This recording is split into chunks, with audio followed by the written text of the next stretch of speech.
Have you ever heard of an opportunity so extraordinary that making money seemed guaranteed? In the late 1990s, that was the feeling around the tech market. Any company associated with the internet attracted millions in investments, even without a solid business plan. It was a dream come true for many until everything collapsed. The dot-com bubble, which promised to transform the future, burst, taking fortunes with it and shattering expectations. But what really caused this historic collapse? And how did some companies not only survive but thrive? The answer might just change the way you see the market forever. The roots of the speculative bubble. In the late 1990s, there was an almost irrational optimism surrounding tech companies, particularly those connected to the internet.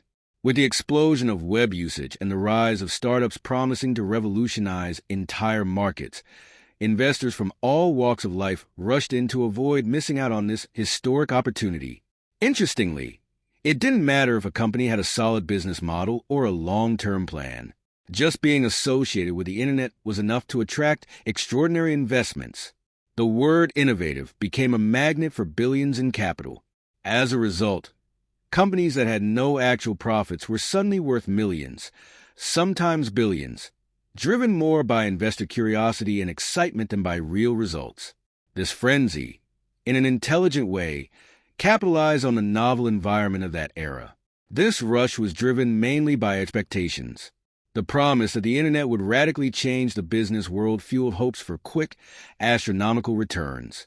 Many believed they were witnessing the beginning of something extraordinary, a revolution akin to the Industrial Revolution. However, few stopped to question whether these companies could truly deliver what they promised. The market didn't seem concerned with facts or profits, only with the potential that the internet, a new and uncharted territory, suggested. The situation became so inflated that even those unfamiliar with financial markets joined in, driven by the promise of quick riches. During this period, the media played an influential role. Economic newspapers and magazines constantly talked about the new stars of the market. Companies that emerged almost out of nowhere and in a short time were seen as pioneers of a digital future.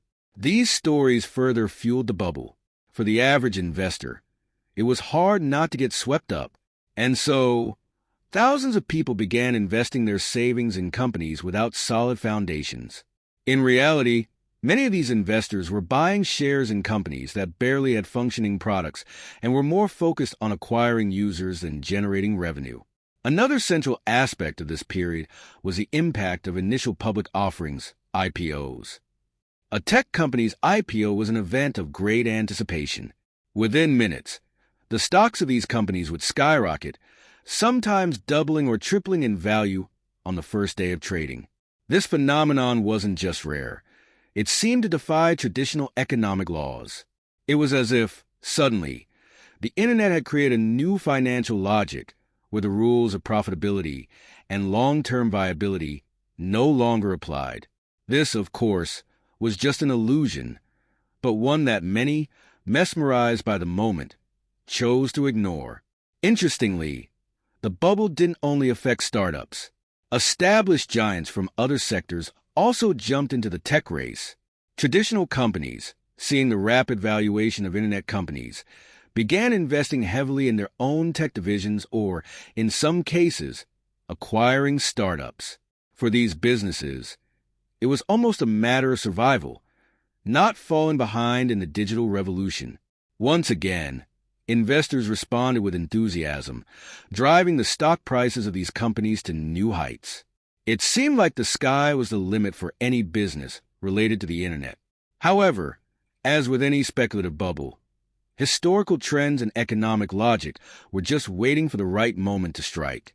The uncontrolled growth, based more on enthusiasm than reality, hit a latent fragility.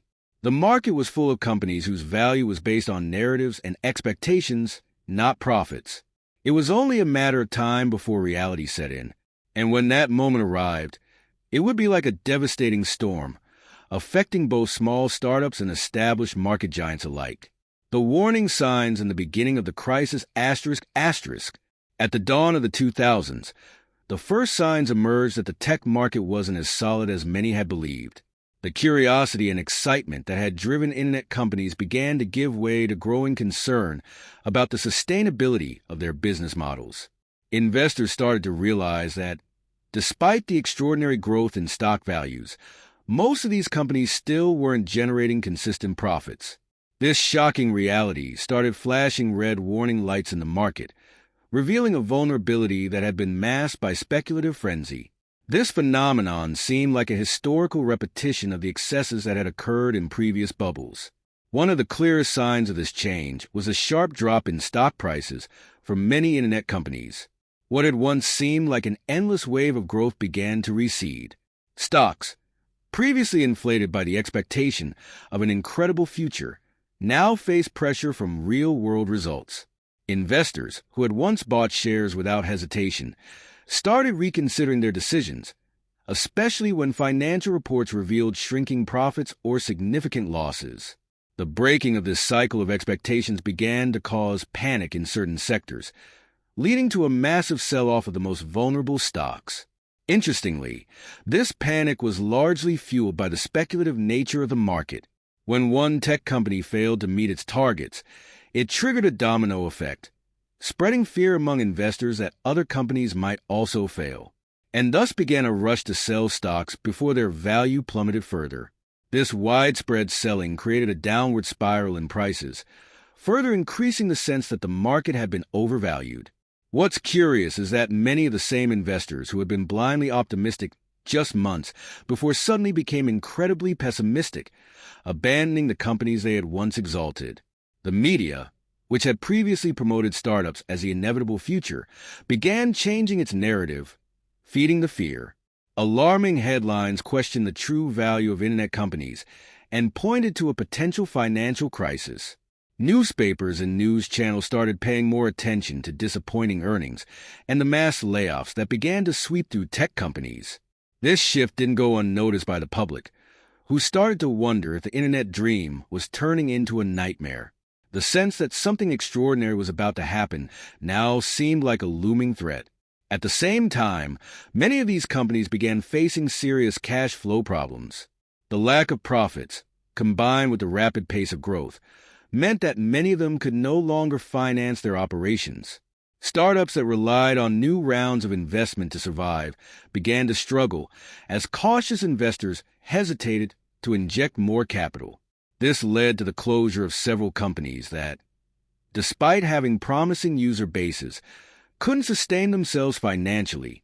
The collapse of these companies spread quickly, causing even the most solid firms to feel the impact. What followed was historic. A wave of bankruptcies swept across the tech sector, causing mass layoffs and hurting both small and large investors.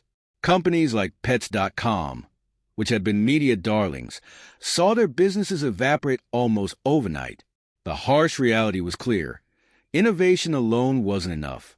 A sustainable business model was needed, something many companies lacked. What was incredible about this whole process was how quickly the once promising future of the internet turned into a landscape of uncertainty and collapse. The burst of the bubble and its immediate consequences. When the internet bubble finally burst in mid-2000, the impact was swift and devastating. The tech companies, which had experienced extraordinary growth in recent years, saw their values plummet within months. Investors who had bet fortunes on these companies began to suffer significant losses, and confidence in the broader market collapsed. Many of these companies, once hailed as the future of the economy, began to shut down. This phenomenon triggered a financial panic, with consequences that reached far beyond the tech sector. Interestingly, the burst of the bubble also exposed the weaknesses of many companies that had previously been viewed as promising. Companies like Pets.com and Wevan, which seemed innovative and influential, suddenly could no longer justify their exorbitant valuations. Without profits, cash reserves, or new investments, many of these startups simply went bankrupt. In the end, few companies remained truly solid, while most were just shadows of what they had promised to be. The extraordinary optimism that had driven these corporations quickly gave way to the harsh realities of the economy. The losses spread rapidly throughout the stock market. The NASDAQ index, which was the main barometer for tech companies, lost nearly 80% of its value between March 2000 and October 2002. Many investors, especially small ones who had been drawn to the dream of quick gains, were financially devastated. Families who had invested their savings in these companies watched helplessly as their investments evaporated. The mystery of how such a promising sector could collapse so quickly shocked many, and the market as a whole began to rethink its approach. Another significant consequence was the shift in how investors began to evaluate tech companies. Before, the focus was on growth and innovation, with little attention paid to real profitability. After the collapse, investors began demanding solid business models and actual profits before injecting capital. This brought about a restructuring of the very concept of tech companies. It was no longer enough to be innovative. Companies had to be smart and sustainable in the long run. The market, which had once been dominated by speculation and vague promises, began demanding a more realistic and responsible approach. The nature of the collapse also had social impacts. Mass layoffs were common in companies that went bankrupt or needed to restructure. The famous startup unemployment era began to be felt, especially in tech hubs like Silicon Valley.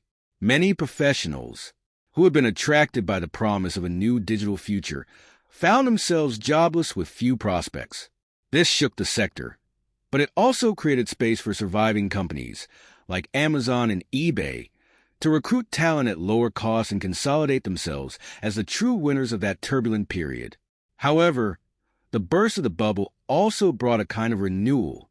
Some companies managed to learn from their mistakes and emerged even stronger. Amazon, for example, was one of the few tech companies that not only survived the collapse, but also adjusted its business model to become a global powerhouse. This shows that even in times of crisis, there are opportunities for those who know how to adapt and learn from challenges. This kind of strategic intelligence made all the difference for some companies to stand out while others vanished. With the collapse of the bubble and the dust settling, the next step was to observe how the financial sector and the government reacted to this crisis. What actions were taken to restore confidence, and how did regulations change in the following years? Shall we continue? The market and government response. When the dot-com bubble burst, both the market and U.S. regulatory authorities had to act quickly to contain the damage. The first reaction was a drastic correction in stock prices, which, after years of overvaluation, began to reflect the true value of companies. This adjustment was painful but necessary to restore investor confidence and stabilize the economy.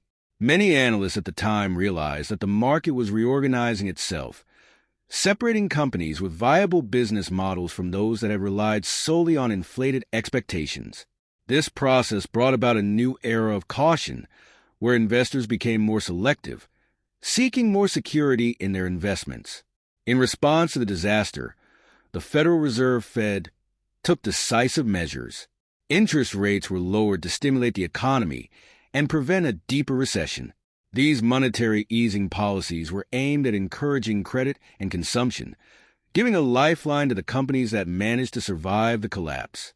However, this approach wasn't without criticism, as many argued that the Fed, under Alan Greenspan's leadership, had been complacent during the bubble's expansion. The curiosity here is that despite their intentions to stabilize the market, some also believe that the Fed's actions may have contributed to the formation of the initial bubble.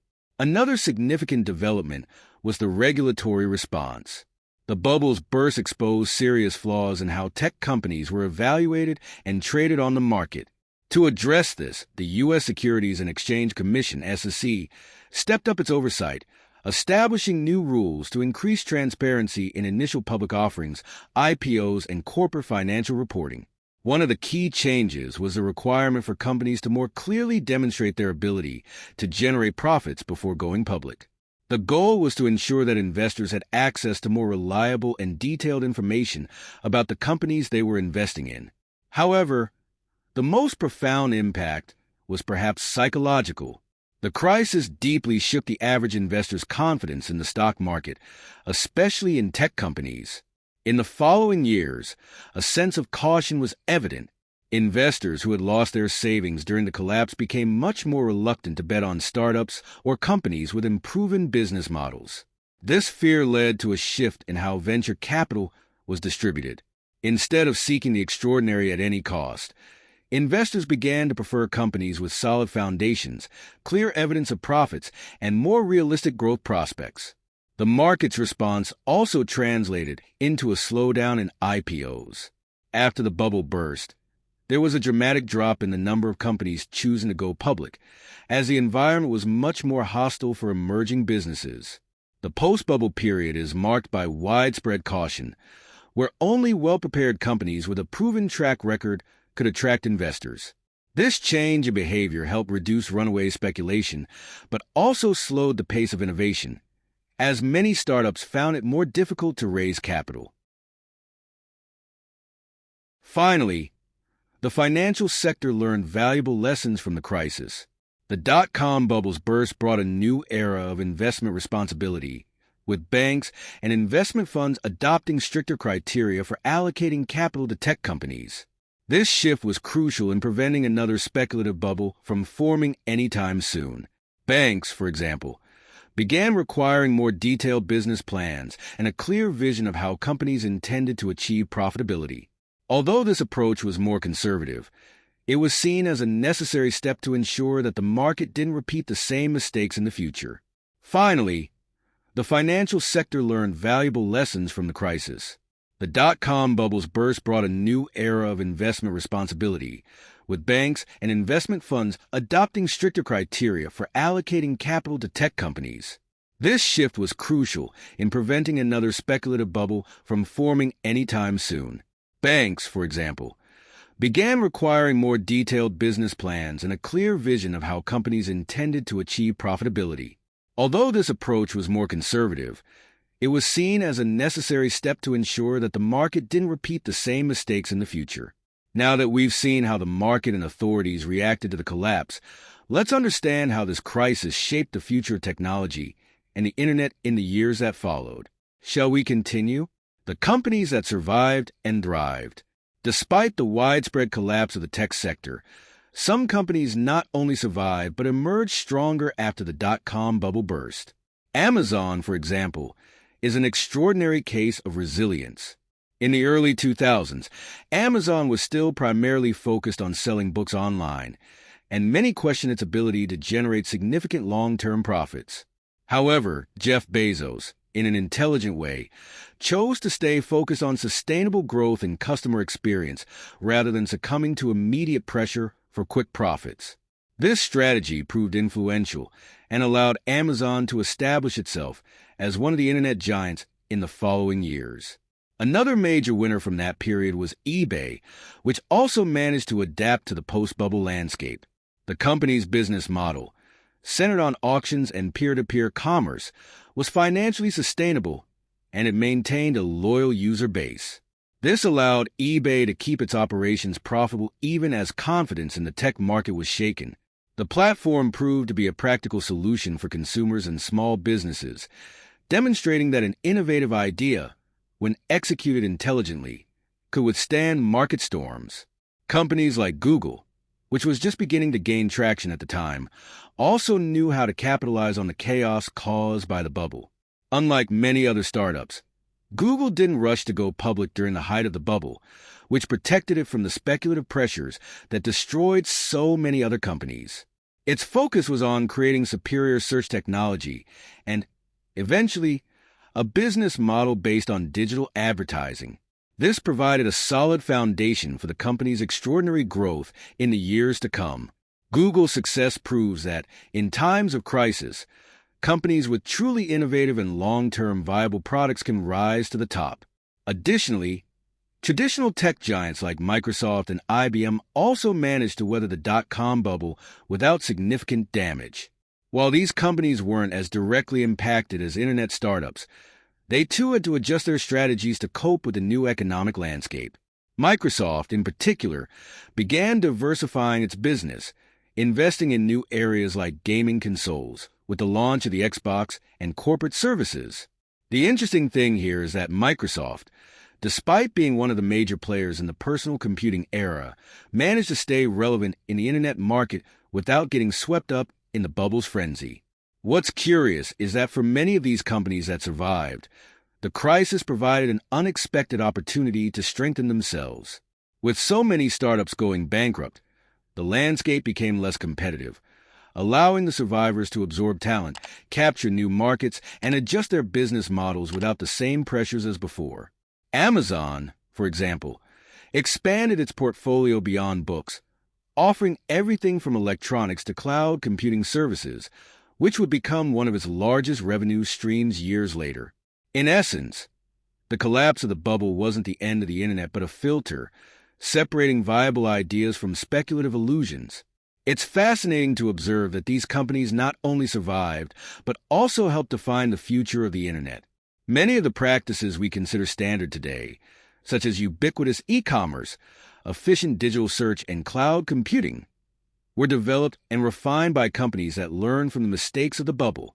This demonstrates how, amid chaos, opportunities arise for those who can see beyond the short term. These examples serve as a valuable lesson on the importance of resilience and strategic vision during times of crisis. Now that we've seen how some companies manage to survive and thrive, the next step is to explore the long-term impact that the dot-com bubble had on the tech industry and global financial markets. Ready to move on? The long-term impact on financial markets and technology. The bursting of the dot-com bubble left deep scars on financial markets and shaped how technology would be treated by investors in the following years. One of the most lasting effects was the increased caution surrounding tech companies. Investors, who had previously been willing to pour large sums into innovative businesses without much scrutiny, became much more selective and demanding. This new environment forced emerging companies to prove their value with numbers and concrete business plans. The market learned to value sustainability over extraordinary promises. The historical record of past crises always hovered as a reminder to avoid excesses. This shift also brought about a revolution in how companies were evaluated. Before the bubble, curiosity and enthusiasm were enough to inflate stock prices. However, after the collapse, metrics like profitability, cash flow, and sustainable growth became the primary criteria for analysis. The lesson learned was clear: an innovative idea alone is not enough. Companies must demonstrate their ability to turn that innovation into a viable business model. This shaped investor behavior, leading them to look at the future with more intelligence, seeking not only potential, but also the solidity behind the companies. From a technological perspective, the collapse also had an interesting effect. It temporarily slowed the pace of innovation, but paved the way for more sustainable and consolidated growth in the years that followed. Many surviving startups began to operate more disciplined, focusing on efficiency and developing products that generated consistent revenue. The tech sector, though shaken, didn't lose its relevance. In fact, the extraordinary progress of the internet after the bubble was driven by companies that learned to navigate an environment of greater scrutiny and demands for real results. Moreover, the dot-com collapse reshaped the relationship between tech companies and financial markets. Many CEOs adopted a more conservative approach to IPOs, opting to keep their companies private for longer, gradually accumulating capital until they were ready to face the pressures of the public market. This phenomenon can be seen in the behavior of giants like Facebook Meta, which delayed its initial public offering until it was well established and profitable. This change in IPO strategy was a direct lesson learned from the collapse of dot-com era companies. The impact was also felt in regulatory policies. The U.S. government and regulatory entities began to monitor the tech market more closely. The Securities and Exchange Commission, SEC, introduced new rules to protect investors from another cycle of runaway speculation. One of these measures was the increased transparency requirements for financial reports, ensuring that companies disclose more accurate information about their financial health and profit projections. This stricter approach helped stabilize the market and prevent another speculative bubble of the same nature from emerging in the years that followed. In the long run, the dot-com collapse also helped set the stage for the digital revolution that followed in the 2000s and 2010s. The crisis served as a turning point, after which the market began favoring tech innovations that truly delivered concrete benefits. Companies like Google, Amazon, and Apple took advantage of this new scenario, solidifying their dominance by offering products and services that transform people's lives while also generating consistent profits. These companies became examples of how technology can be both influential and profitable when guided by an intelligent and sustainable vision.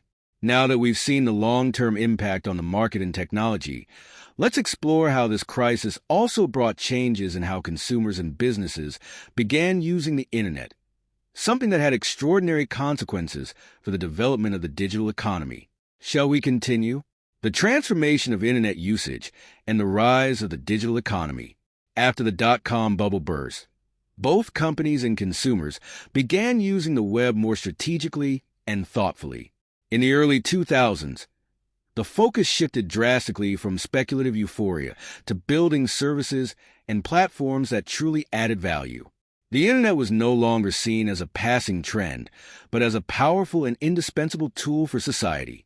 Businesses and consumers began to understand the true nature of this phenomenon, which had the potential to extraordinarily transform how they worked, shopped, and communicated. What started as a bubble of promises became the foundation of the modern digital economy. This transition was marked by the rise of more intelligent and sustainable business models. Giants like Amazon and eBay led the way in e-commerce, offering not only products but also a practical and efficient shopping experience. This new paradigm completely changed consumer behavior. Shopping online, once a novelty or curiosity, became seen as common practice. People began to realize the advantages of conducting transactions online, from easily comparing prices to the convenience of home delivery. Amazon, for example, started expanding its operations far beyond books, revolutionizing the retail sector as a whole. Another important point in this transformation was the rise of social media and sharing platforms. With the arrival of Facebook, YouTube, and other platforms, internet usage expanded far beyond commerce. The curiosity about how technology could connect people in innovative and influential ways gave rise to a new kind of online interaction. Social networks changed the way people communicated, shared information, and consumed content. This phenomenon brought with it unprecedented power for companies, which could now reach consumers directly without relying as much on traditional communication and advertising channels.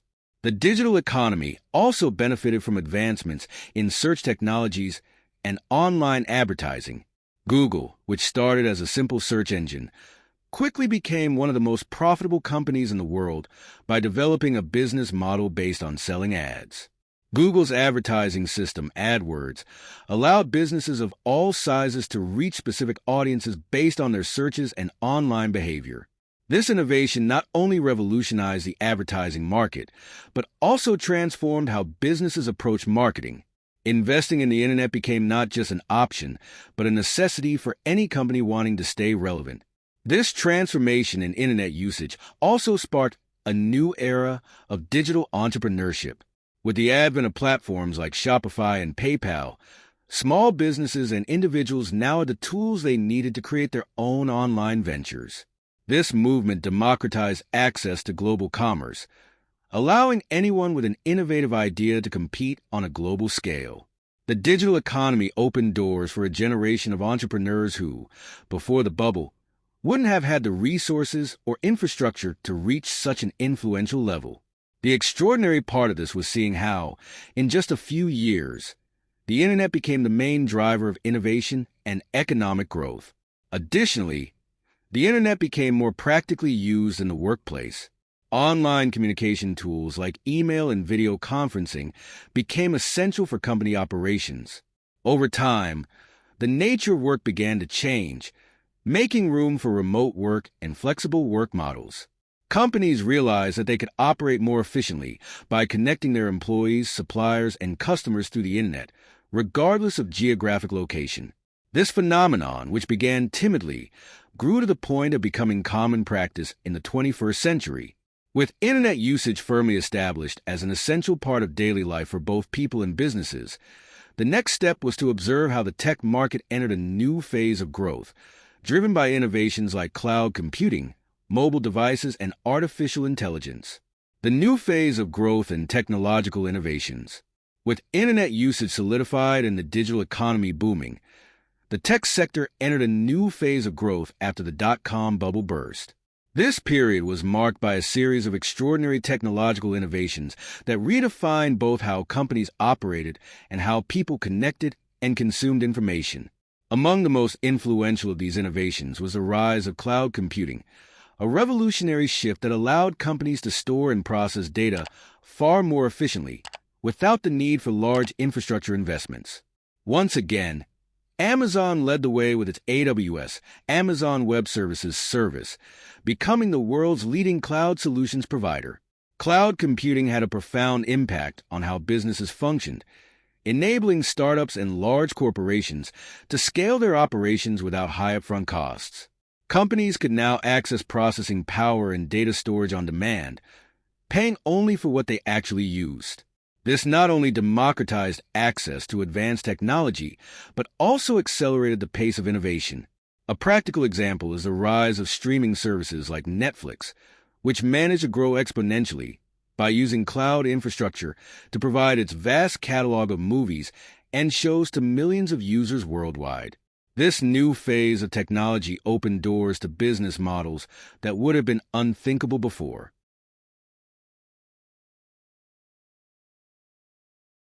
Another phenomenon that defined this new phase was the rise of mobile devices.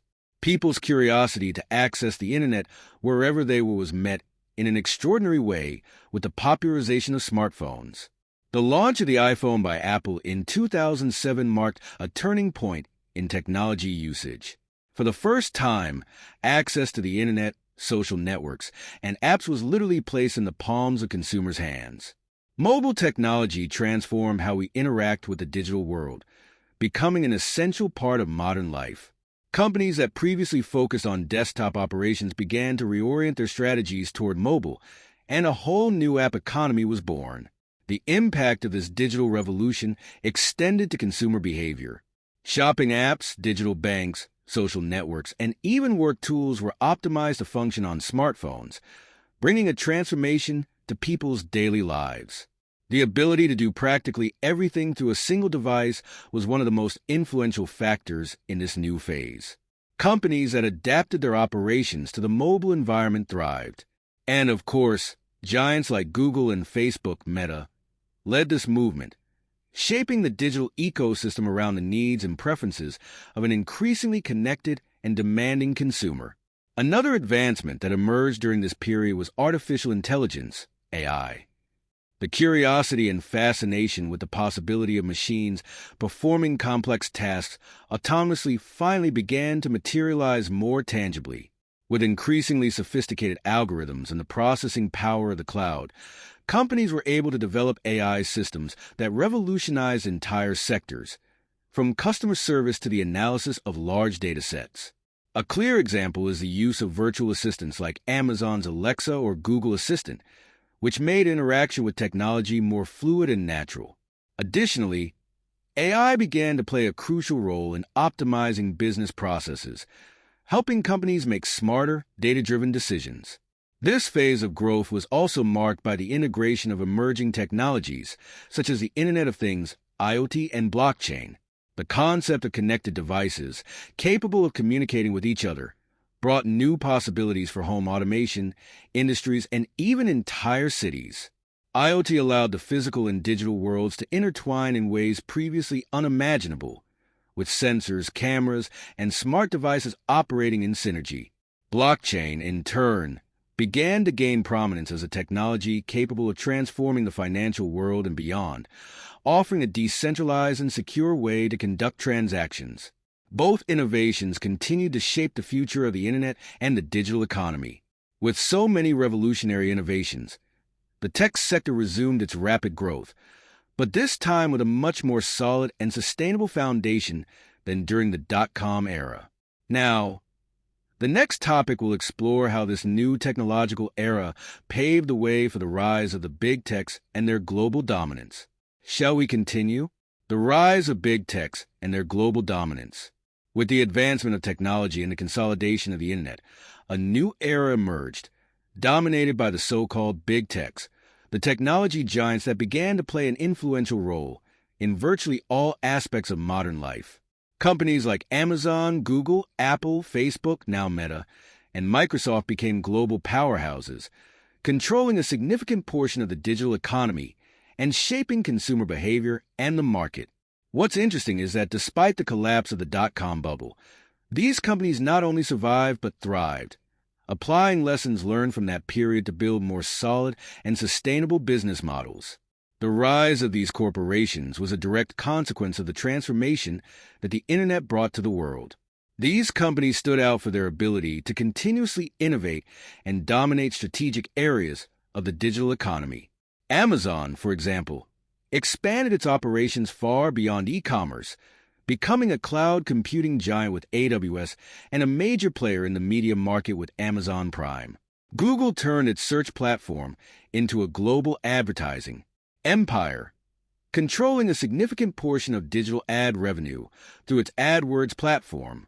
Apple, with the extraordinary success of the iPhone, redefined mobile technology and created an ecosystem of devices and services that generate billions of dollars. The history of each of these companies is marked by smart decisions and a unique ability to anticipate trends. The dominance of big techs also extended to the field of social media and digital communication. Facebook Meta, which began as a social network for college students, quickly expanded to become the largest social platform in the world, connecting billions of people.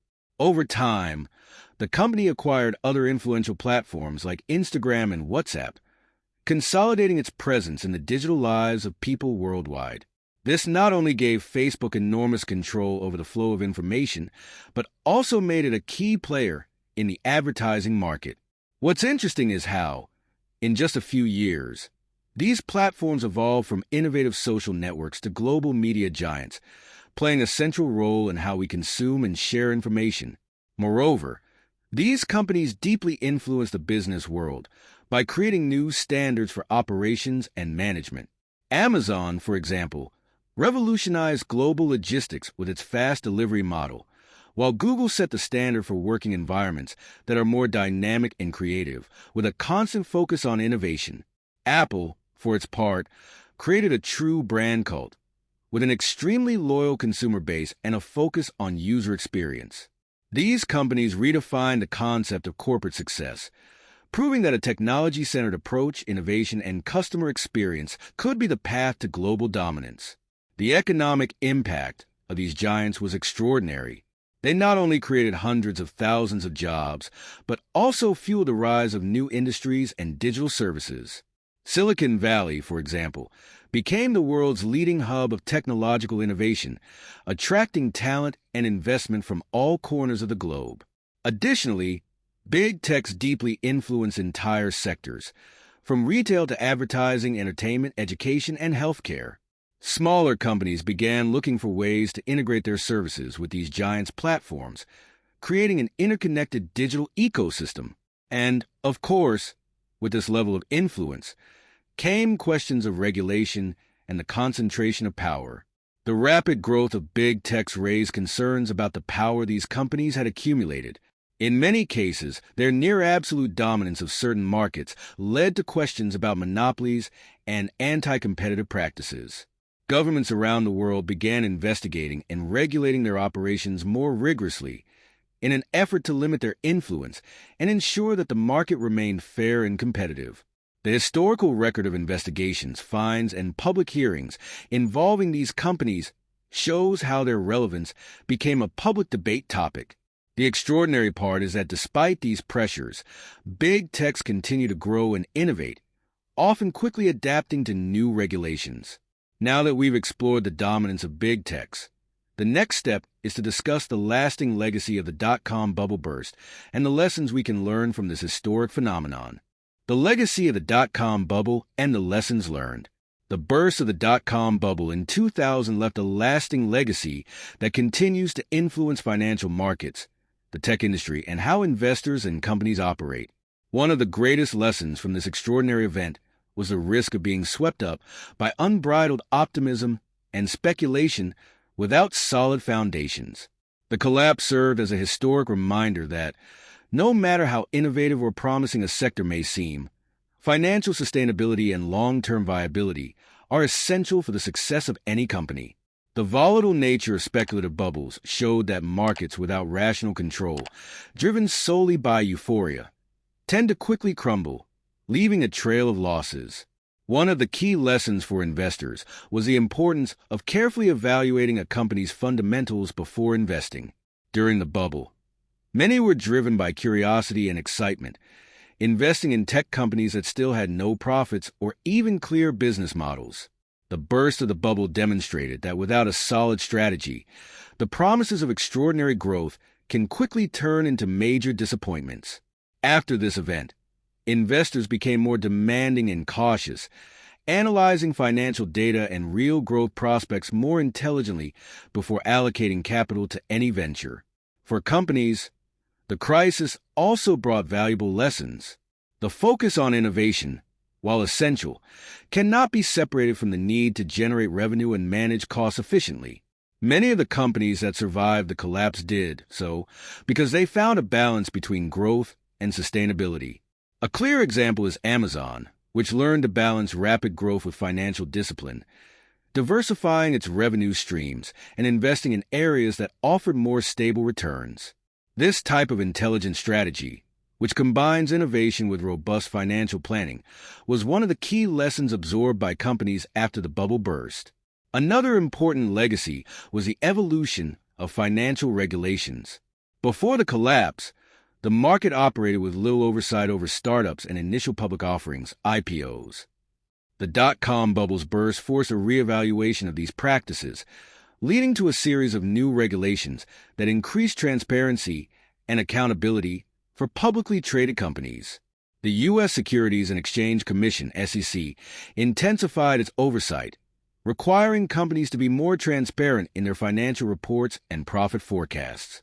These changes helped create a safer environment for investors, reducing the risk of another speculative bubble similar to the one in the early 2000s.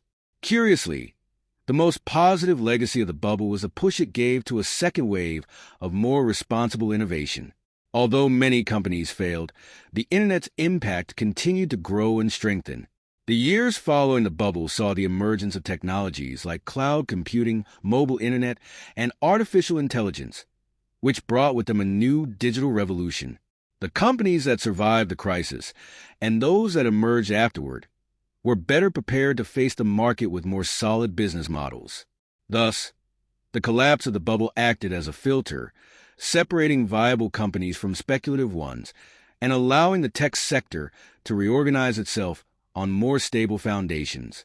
Finally, the dot-com bubble also left its mark on the behavior of entrepreneurs. The phenomenon created a new generation of entrepreneurs who understood that the path to success is built not only with innovation, but also with resilience, planning, and adaptation. Companies that learn from the mistakes of the past manage to thrive in an extraordinary way. Moreover, the burst of the bubble fostered a more critical mindset among investors and entrepreneurs, teaching that long-term success requires patience and a clear vision of how to turn innovative ideas into profitable businesses. The dot-com bubble was a lesson for the world of business and investments. It showed how unchecked enthusiasm can lead to great risks, but also how crises can create opportunities for those who know how to adapt. And now, what about you? Are you ready to apply these lessons in your life? Have you thought about how you could invest more intelligently and strategically in today's market? If one thing is clear, it's that success comes to those who are prepared. So, subscribe to the channel, turn on notifications, and keep learning how to navigate the mysteries and opportunities of the business and tech world.